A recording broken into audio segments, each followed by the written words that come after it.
పాత ఇంటి అడుగున మనం కొత్త ఇల్లు నిర్మించుకోవాలంటే తీసుకోవాల్సిన జాగ్రత్తలు ఏంటివి అంటే, పాత ఇల్లు పూర్తిగా తీసేసి దాని మీదనే గనుక మనం ఇల్లు నిర్మించుకోదలుచుకుంటే, ఆ పాత ఇల్లు మొత్తం పునాదులతో సహా అంటే మనకు కనపడినంత మేరకు జేసీబీ తోటి తీసేయడం లేదా పని మనిషిని పెట్టి తీసేసినా కూడా అది కట్టుకుందాం అనుకున్న స్థలంలో కొన్ని నవధాన్యాలు చల్లండి.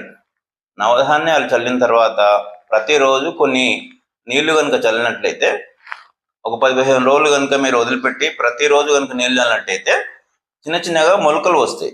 ఆ మొలకలు వచ్చిన తర్వాత దాన్ని దున్నినట్టు చేసి అప్పుడు మీరు ముగ్గు పోసుకొని ఇల్లు కట్టుకున్నట్లయితే పాత ఇంటి దోషాలేవి మీకు అంటవు.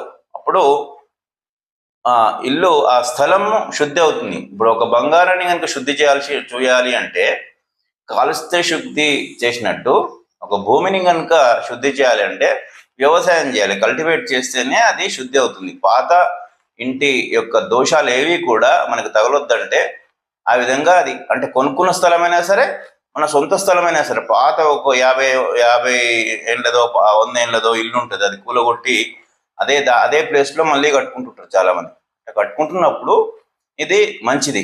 మామూలుగానైనా కూడా ఏ కొత్త స్థలం తీసుకున్నప్పుడైనా కూడా మన స్థలంలో ఇల్లు కట్టుకుందాం అనుకున్నప్పుడు అది ఎంత మేరకు మనం కట్టుకుందాం అనుకుంటున్నారో ఆ మేరకు మనం నవధాన్యాలు అనుకుని ఈ విధంగా చేసినా కూడా చాలా మంచిది. ఏ దోషాలు లేకుండా ఆ భూమి వ్యవసాయ భూమి కిందిగా మారుతుంది కనుక మీకు ఎట్లాంటి దోషాలు అంటవు. కనుక ఈ జాగ్రత్తలు ఖచ్చితంగా తీసుకోండి. నవధాన్యాలు హార్డ్లీ ఒక 200 గ్రాములు అండి, చాలా తక్కువ ఖర్చుతో కూడుకున్న పని అయినా కూడా చాలా అద్భుతమైనటువంటి ఫలితాలు ఇస్తే మీకు పాత దోషాలు ఏవి అంటకుండా ఉంటాయి. అందుకోసం అందరూ ఈ జాగ్రత్తలు, ఇల్లు కట్టుకుందాం అనుకునే వాళ్ళు మాత్రం ఎట్లాంటి ఆటంకం లేకుండా జరగాలి అనుకుంటే మాత్రం ఈ జాగ్రత్తలు తీసుకోండి.